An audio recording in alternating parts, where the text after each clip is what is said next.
Hello, hello, and welcome to Inklings with Irena, the weekly energy show connecting you to your intuitive guidance system. And today I want to talk about the 3 words that extinguish hope. If we haven't met yet, my name is Irena Miller. I'm an intuitive energy guide, spiritual life coach, and what I call an energy alchemist. I love to draw upon my background in decision sciences and management information systems and blend that with my 2.5 decades studying of all things spiritual, certified as a yoga teacher, certified card reader, initiated as a Reiki master. I pull together from a variety of disciplines to bring together specific energy recipes for you.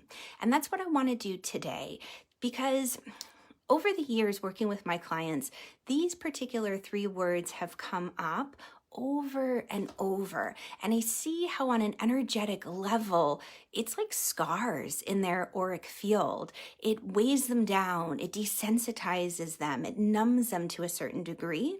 Now, I want to back up a little bit and say that initially, these 3 words provided a great coping mechanism. It was a wonderful skill for survival in the moment.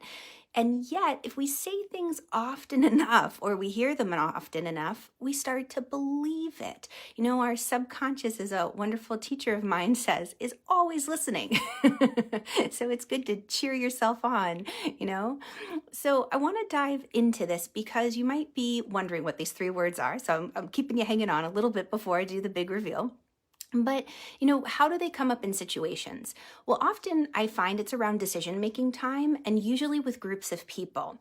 Now, many of the clients I work with, they're empathic visionaries. They have big feelings, big dreams, big hearts, and sometimes maybe they're called extra sensitive, they're taking things too personally. Why do you make such a big deal out of it? And, the people that they're around may not be as energetically tuned in yet.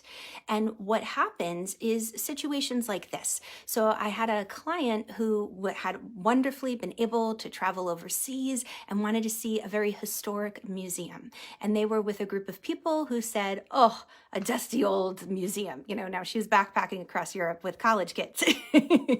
And the kids she was with did not want to stop in and hang out at the Louvre. And needless to say, my client, at that moment in time, what would she do? She didn't know if she was ever going to get back to France to see this beautiful historic space. What do you do in a situation like that? Or I had another client who, had a wonderful opportunity to visit Disney World, and they really wanted to ride one particular ride that had an extremely long line. It always does. It's not maybe the most exciting ride in the place. It's a small world. That's a great one, right? But the people they were with said, oh, the line's so long. That's a baby ride. Why would we want to do that? And that was the one opportunity, right? That client hasn't been back since.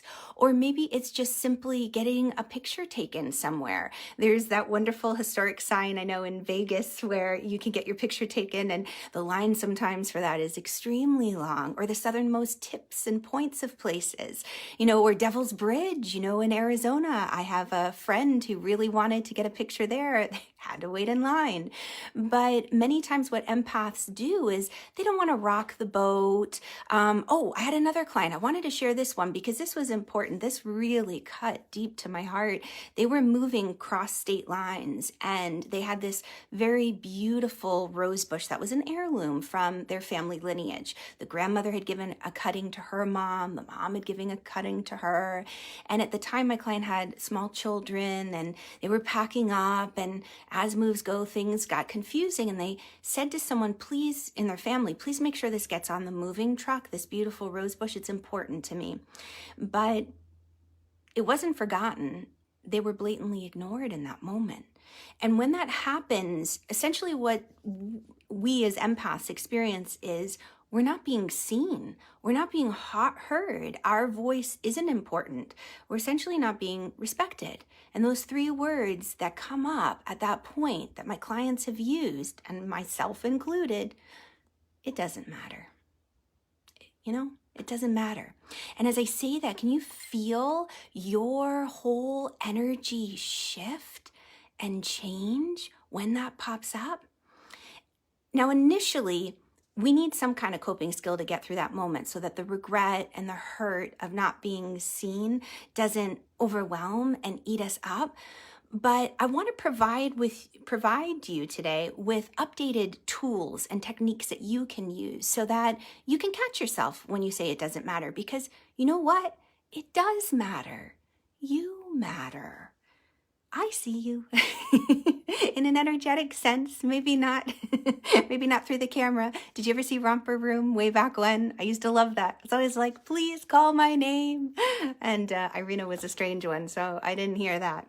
But regardless, I want to encourage you to know that that you do matter, that your feelings, your wishes, and yes, there are moments where we have to compromise. Maybe we don't have the time to wait in line because we've got to catch a flight or the like. So, everything in its right time and right place. But this is a pattern that I've seen over and over again with big-hearted empaths. Now, what's happening here on an energetic level? That's what I want to dive into and give you my special Irena's energy recipe moving forward so that you can claim your voice, stand your ground, hold your power, because often in these situations, our energy field has shrunk. So I call this the bibbity bobbity boo. And I want to say bibbity bobbity boo. So it's not quite like Cinderella, so no copyright infringement. Hopefully it's not too close. But just to be playful and fun, because that's the way our subconscious will remember things, and our subconscious is what kicks in when we go into like a shock moment. Fight or flight, yes, but also that moment where maybe we're caught off guard. It's what we've practiced that comes to save us. That's why, doing like a practice on the yoga mat, we go to a yoga studio where everything's calm and peaceful and it's a controlled environment, because we learn these very specific practices to help us cope and how to thrive in chaotic situations off the mat. It's kind of like doing training, like boot camp. You do boot camp and it's a controlled situation, but then you go out into the world and you have to be prepared. You're as prepared as can be, but it's like when everything hits the fan, what do? Do you lose yourself, or do you stay focused and present? So that's kind of what these energy recipes are meant to do. And I do so in a playful way, kind of like stop, drop, and roll. We remember that easily from, childhood. What to do if you catch on fire? Stop, drop, and roll. So that's why I say bibbity bobbity boo. So what you can do in that moment where you feel like you're not being seen or heard, rather than use the phrase, it doesn't matter, because it does matter. P.S. First one, be you. Now, that probably sounds like a cop-out, right? You're like, I think I bought that t-shirt a couple years back, Irena. What? Now, I use be you because what that means is it's a quick little reminder for you to check your energetic field. After, you have a conversation with someone, that's the second one, be mindful. Just notice what shifts in your energy field. This is so wonderful to see with kids. If you have small children, or heck, even teenagers, heck, even yourself. My mom used to drive me nuts with this one. She used to get mad at me. But after you've been hanging out with someone for a while, do you notice like you pick up their accent, or you pick up their body language a little bit, or maybe just their mannerisms, their energy? It rubs off, and it rubs off very easily. So one thing that's important to notice is when we say it doesn't matter, often we're giving our power away. We're not having a strong energetic field and boundary. So the first thing is be you. Notice, where does my energy field end? Where does it begin? And you can do that just by imagining that field around you. I've got a lot of techniques that go really deep into this, but you can just begin with noticing, do I feel like myself? Because that's something that came up with my clients after these decisions were made. They'd say things like, I just didn't feel like myself. If I were in my right mind, I never would have made that decision. So be you, check your energy field. The be mindful is that second B. And the reason for being mindful is when you talk with certain people, do you feel energized after talking with them? Or do you feel like the life has been drained out of you? Do you feel any physical aches and pains? Some people are literally a pain in the tushy or a pain in the neck. Catch yourself if you say that too, because that's important to take note of. And then the final B is be vigilant. And what do I mean by that? Take time to care for your spirit, to feed your spirit. often when we get to that point where we say it doesn't matter, we're exhausted, we're battle weary, we're fatigued. It's like, oh, I just don't have it in me to fight anymore. I don't want to rock the boat. Like, let me just keep the peace. It doesn't matter. It does matter. It does. You matter.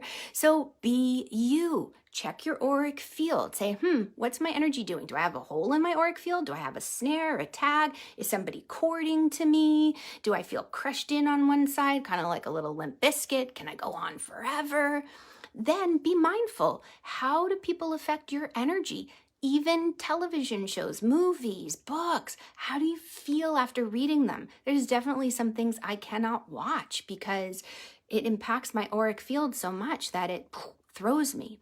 And then finally, be vigilant in caring for your spirit, because when your spirit is fed, that's a different energy boost than good night's rest. That's important, yes. Then self-care. It's different than self-care, massages, bubble baths, walks in the park, whatever self-care is to you. Feeding your spirit is different. Feeding your spirit is taking time to sit underneath an apple tree or to listen to music that, you feel your whole chest open. Or it's taking time in a sacred space and feeling fed. It's different. So if this has brought up more questions for you than answers, definitely click the link. Let's continue the conversation. This is my joy to share these very sacred practices with you. And what an honor it is to talk with you all today. I hope that you are doing well wherever you are in the world. And let me know if there is a place that you had hoped to visit one day. I just have that in the back of my mind. Like once upon a time, I created a bucket list of sacred sites I wanted to visit. So I'm curious, are there sacred sites that you would be curious to visit? Pop them in the comments below. Share with me. And I will catch you all on the flip side. Christine, thanks so much for joining.